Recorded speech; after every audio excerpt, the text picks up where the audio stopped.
What up, y'all? It's your boy Kobe O'Donis, and right now it's Mixxbosses. You know what it is. Or Mixxbosses.com.au. Let's get it poppin', y'all. Yeah. Get it.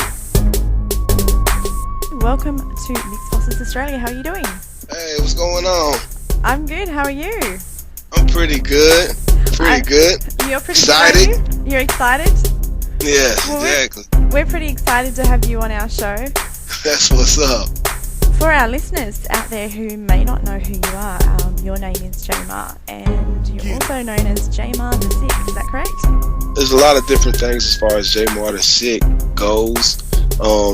J-Mar is actually is no my full name is Julius Marshall, so you can put J-Mar together. But the Sick is just, I have this belief that a lot of real cats out there, people who are considered real, is not a lot of us out there. So therefore, it's almost like a birth defect that that you got that sickness to you. So that's my whole take on J-Mar the Sick. That I got that birth defect, that I'm that real, that I'm one of the rarities out there.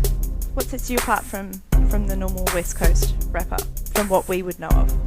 What sets me apart from the normal West Coast rapper would be my just diversity. I done lived in all parts of the states. I done lived down south, lived in the Midwest, and also I of course grew up on the West Coast. So I was able, and during them times, I was so engulfed in those cultures that I was able to study both of them, all of them. So I mean, and that just manifested into what you got today, which is me, which is my style now, which is a manifest of the Midwest, a manifest of the down south, and a manifest of the West Coast, which, and ultimately, I can't pinpoint saying I'm a West Coast rapper, or when you hear me, I don't think a lot of people would say he's a West Coast rapper. They would just be like, he's dope. I totally agree. When I listened to one of the tracks that I was playing, I was like, even some of it sounded like you might be from the South, and then it sounded like you might be from somewhere else. Like you said, you can't pinpoint that you are from the West Coast. It's not that typical West Coast flavour. It's kind of like a combination of so many different areas, I appreciate that. Which is really cool. I quite like that. I've been blessed in that way, I guess. I mean, it's been pretty cool, and just learning and living in all the cultures that I've been in, and being able to put that towards music, to where, because the thing is, like, I done seen it all from, like I said, from the West Coast, from down south to the Midwest, and I've seen everybody struggle, and at the same time I've seen success too. So being able to relate that to people is something I pride myself on. That's pretty cool. Actually, I did want to ask you, because there's one track, actually from your first album, the track called Go Get It. Oh, Go Get It, huh? Yeah. I wanted to ask you, because it's like the title of your first album. And, yes. And I wanted to know what's the significance of that particular title. Why did you choose that title for the first album?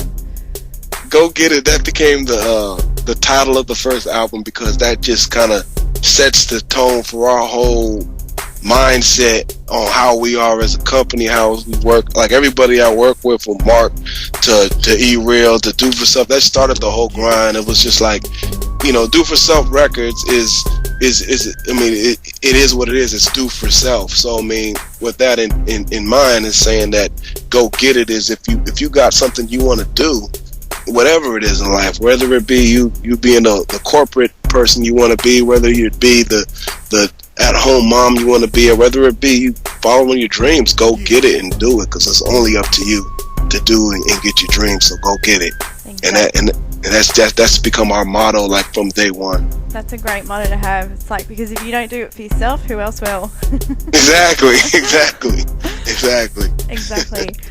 You were actually in a rap group when you were younger with your cousin Younger. My cousin. Yeah, Northwest Heathens. Yeah.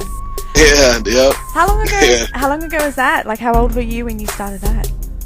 Northwest Heathens actually started, man, I must have been about 18 or 19, fresh out of high school, just starting rap. Actually, it's crazy about that story is my cousin was actually the bigger rapper than I was. Like, he he was known around the city, and people loved, you know, that's what he did. And I was more of the, you know, I played sports and stuff, but I still did my things on the side and did my you know, what I did. But, you know, he was more of that guy. But he had dragged me into rapping because I've always, you know, had a passion for that too. And it just turned out that I, you know, over the years, that it just came out to be something that I grew more passionate about. You know what I mean?